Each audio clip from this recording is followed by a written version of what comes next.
کہتے ہیں نکلے. معاملات اتنے پھیل گئے کہ جناب اب اس لال لکیر میں جس کا جہاں پہ قبضہ ہے وہ رہ رہا ہے، لیکن وہ مزارہ گیری لازمن نہیں ہے کہ کر رہا ہے. وہ کہتا ہے میں مالک ہوں. اب قانون نے ان کو شیلٹر دے دیا، ہائی کورٹس نے، سپریم کورٹ نے، کہ بھئی ایک بندہ اگر 50 سال سے رہ رہا ہے یا ایک خاندان 100 سال سے رہ رہا ہے تو بھئی ان کو جو ہے نا مالکانہ حقوق ملنے چاہیے. اب وہ مالکانہ حقوق ٹرانسفریبل نہیں مل رہے، وہ مالکانہ حقوق ہے کہ جناب وقف الاولاد کی شکل میں یہ اولاد دار اولاد یہ یہیں پہ چلیں گے، اگر بیچنا ہے تو وہ سٹامپ پیپر پہ بیچ کے آگے نکل جائیں، لیکن ان کی کوئی قانونی حیثیت نہیں. اب زرعی زمین خریدنے کے لیے سب سے مٹیریل ڈاکومنٹ جمع بندی ہے. جمع بندی آپ کو بتاتی ہے کہ آپ جو پراپرٹی خرید رہے ہو اس کا سب سے پہلا مالک کون تھا اور اس وقت کون ہے.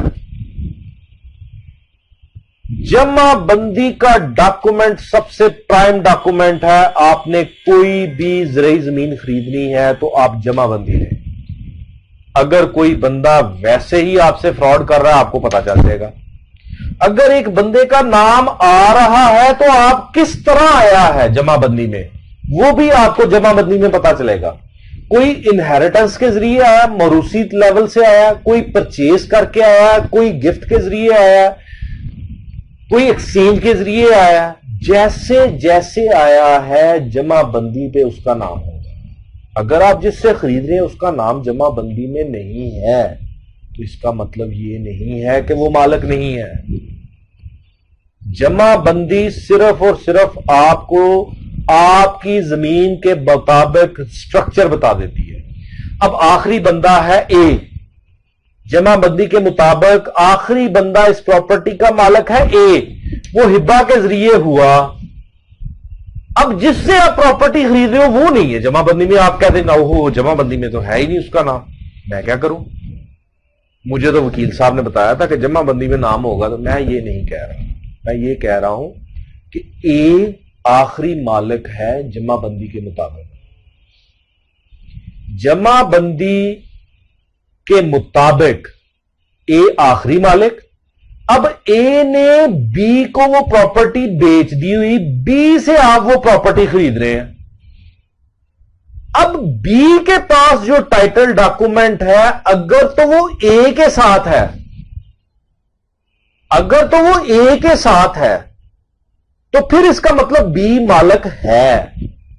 وہ دوسری کتابوں میں ہے. جمع بندی ایک کنکلوسیو ڈاکومنٹ ہوتا ہے، وہ کسی جگہ سال بعد پریپیئر ہوتا ہے، کسی جگہ 5 سال بعد پریپیئر ہوتا ہے، لیکن آپ کی چین اے کے ساتھ ملنی چاہیے. اگر بی سے آپ خرید رہے ہیں تو بی نے، اگر بی کا ڈاکومنٹ کہہ رہا ہے سی سے خریدا، سی کا ڈاکومنٹ کہتا ہے میں نے زی سے خریدا، زی کا ڈاکومنٹ کہتا ہے میں نے ایف سے خریدا، ایف کا ڈاکومنٹ کہتا ہے میں نے اے سے خریدا. اگر تو یہ چین جا کے اے سے ملے گی تو پھر بی مالک ہے.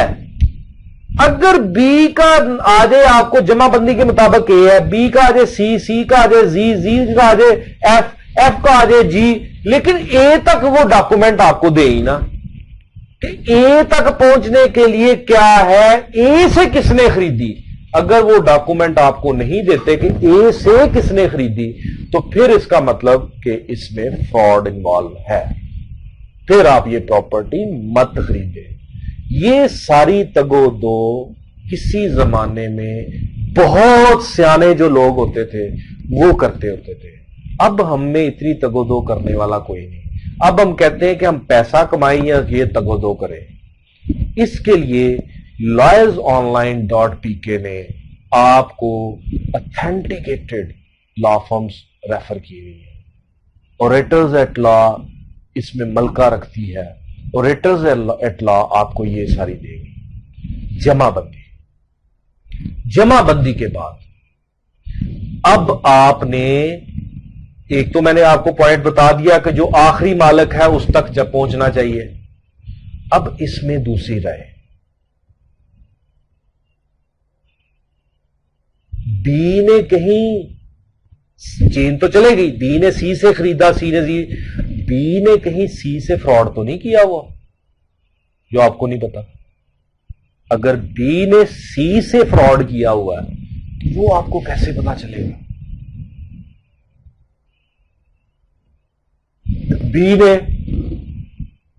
سی سے کہا مجھے پراپرٹی بھیج دو، ایگریمنٹ ہوا، سب کچھ ہوا، سب کچھ ہونے کے بعد سی نے کہیں انکار کر دیا، یا سی مر گیا، یا سی ملک سے باہر چلا گیا، یا سی پاگل ہو گیا، واٹ ایور دی کیس میں بھی، اب سی کے ساتھ اس کا سودا نہیں ہوا، اس نے ایک فرد بے نکال کے دے دی، بی نے بذریعہ لوکل کمیشن جعلی انگوٹھے لگوائے، وہ رجسٹری کروائی، رجسٹری کروا کے اپنے نام انتقال کروا لیا، اس کا کیسے پکڑا جائے؟ بڑی عجیب سی بات ہے کہ یہ فراڈ کیسے پکڑا جائے؟ دو رجسٹر ہوتے ہیں، ایک ہوتا ہے پرت سرکار، ایک ہوتا ہے پرت پٹوار۔ جب کوئی رجسٹری رجسٹرڈ ہوتی ہے، فرد بے جاری ہوئی، پٹواری نے فرد بے جاری کر دی، تحصیلدار نے کاؤنٹر کر دی، آپ رجسٹری لے کر چلے گئے سب رجسٹرار کے پاس کہ جی اس کو رجسٹرڈ کر دے، اس نے رجسٹرڈ کر دی، آپ واپس لے آئے، انتقال چڑھ گیا۔ نہیں، رجسٹری تو ہو گئی، جب آپ انتقال کے لیے لے کے آتے ہیں تو دو رجسٹر ہوتے ہیں، ایک ہوتا ہے پرت پٹوار، ایک ہوتا ہے پرت سرکار۔ پرت پٹوار پٹواری کے پاس ہوتا ہے رجسٹر، جس میں رجسٹری آ جائے تو وہ اس میں اندراج کرے گا، اندراج کرنے کے بعد اس کی رپٹ لکھے گا، رپٹ لکھنے کے بعد اس کے آگے جو بیچنے والا ہے اس کا سائن انگوٹھا ہوگا، اور اس کے بعد وہ پرت سرکار میں آئے گا، پرت سرکار میں پٹواری بھیجے گا، پرت سرکار میں پٹواری کی انٹری کو ویریفائی کیا جائے گا، ویریفائی کرنے کے بعد وہاں پہ بھی بیچنے والے کا سائن انگوٹھا ہوگا۔ اب اگر یہ انگوٹھے دستخط بھی کسی نے جعلی لگوا لیے، کسی نے ٹیکل کر لیا، تو پھر تو ہم کچھ نہیں کہہ سکتے، لیکن یہ ممکن نہیں، یہ ممکن نہیں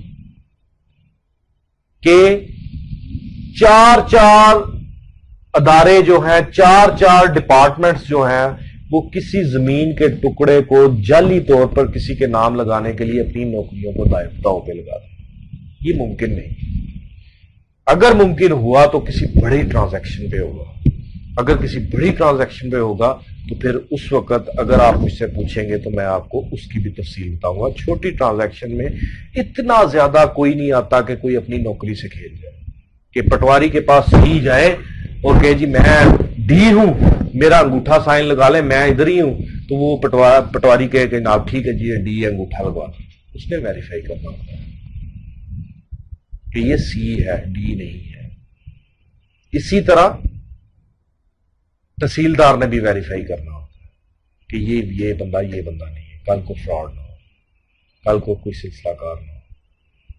اس لیے جمع بندی بیسک ڈاکومنٹ، اس کے بعد پرت پٹوار اور پرت سرکار، یہ چیزیں، کیونکہ بیسک ڈاکومنٹ تو انہوں نے دے دینا ہے، جو میوٹیشن ہے، جو فرد ہے برائے ریکارڈ، وہ تو آپ کو انہوں نے پرووائڈ کر دینی ہے، اپنی رجسٹری کی کاپی پرووائڈ کر دینی ہے، یا انتقال ہوا تو انتقال کی کاپی پرووائڈ کر دینی ہے، یہ ساری بیسک چیزیں تو آپ کو انہوں نے پرووائڈ کر دینی ہے۔ لیکن یہ اگر آپ کیوری کر لیں، یہ آپ ساری لیبر کر لیں، تو آپ ایک بہترین طریقے سے ایک زرعی پراپرٹی خرید سکتے ہیں۔ اس میں اور بہت ساری پیچیدگیاں ہیں جو اس وقت میں کروں گا، لیکن یہ میں بیسک چیزیں آپ کو بتا رہا ہوں کہ اگر کوئی بندہ آپ کو زرعی زمین بیچنے کا کہے کہ جی میرے پاس زرعی زمین ہے، تو آپ فوری طور پر کہیں کہ جی ہمیں جمع بندی کی نقل دیں، ہمیں پرت سرکار کی نقل دیں، ہمیں پرت پٹوار کی نقل دیں، ہمیں میوٹیشن کی نقل دیں، یہ 4 ڈاکومنٹ دیں، ہمارے ساتھ بیانہ کریں، اس کے بعد اگلی بات ہوگی۔ اگر وہ یہ ڈاکومنٹ آپ کو دے دیتا ہے، اس کا مطلب وہ بالکل صاف ہے، آپ پہلی ہرڈل دور کر گئے۔ لیکن آپ جب یہ باتیں پوچھیں گے، فراڈیا بھاگ جائے گا، فراڈیا ادھر آئے گا ہی نہیں، وہ کہے گا اس نے پوری کلاسیں پڑھی ہوئی ہیں، اس کو ہر ڈاکومنٹ کو پتا ہے۔ زمین خریدتے وقت اپنے آپ کو پوز کریں کہ مجھے سب کچھ پتا ہے، تو آپ بچ جائیں گے۔